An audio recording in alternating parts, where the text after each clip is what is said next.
one day he let me go to town to go check the mail. I stopped by my old boss's house. I had driven taxi for him for about 9 months, and he wasn't there. And I'm like, okay, but I noticed that the shop next to his was empty. His son had moved out. And I was driving back into town, and I had a cell phone back then.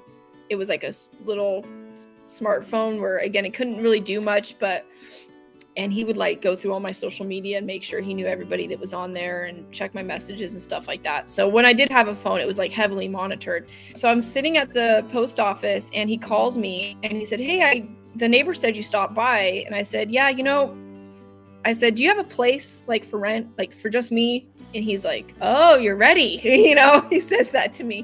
He goes, yeah, you can rent the place next to mine. I said, I've got 2 cats. Like, my cats need to go too. And he goes, yeah, that's fine. I said, and I also have like no money.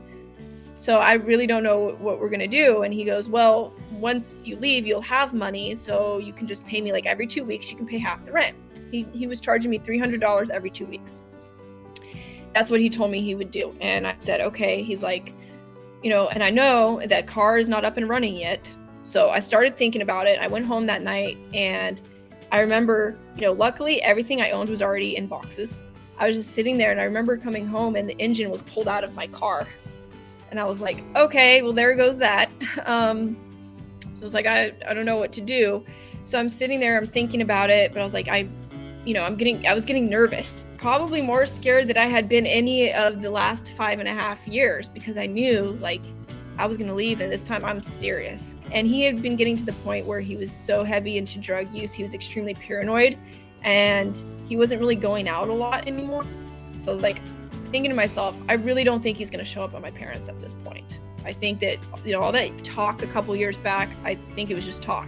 You know what I mean? I started to realize that like, I don't think this is going to happen. And he also sold most of his guns because he had no money. So the next day I went to work, acted like everything was normal, and I used the work phone to call. And I said, okay, I really want to do this.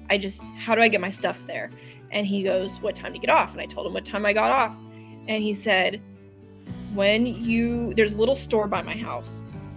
And he goes, when you come into the neighborhood, there's going to be a red truck with a woman in it at the store. She's going to help you. And I was like, okay.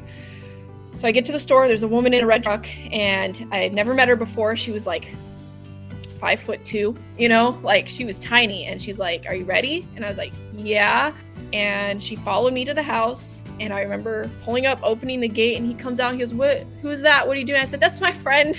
He goes, who the hell is this? And I was like, I'm moving out. That's what I said. I'm moving out. And he goes, no, you're not. And I was like, yeah, no, I'm moving out. And he started freaking out. He started telling my friend, don't block my driveway. And she's like, okay, that's fine. I'll park right out here on the fence line. And he started taking my stuff and throwing it in the front lawn. He goes, you better take your cats or they're going to get killed.